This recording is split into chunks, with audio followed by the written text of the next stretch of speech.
এটি আগামী জাতীয় সংসদ নির্বাচনের দিনেই গণভোটের আয়োজন করা হবে।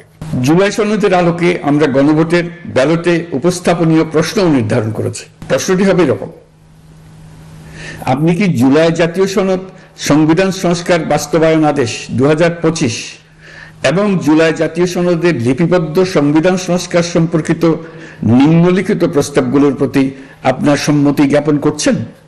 ক, নির্বাচনকালীন সময়ে তত্ত্বাবধায়ক সরকার, নির্বাচন কমিশন এবং অন্যান্য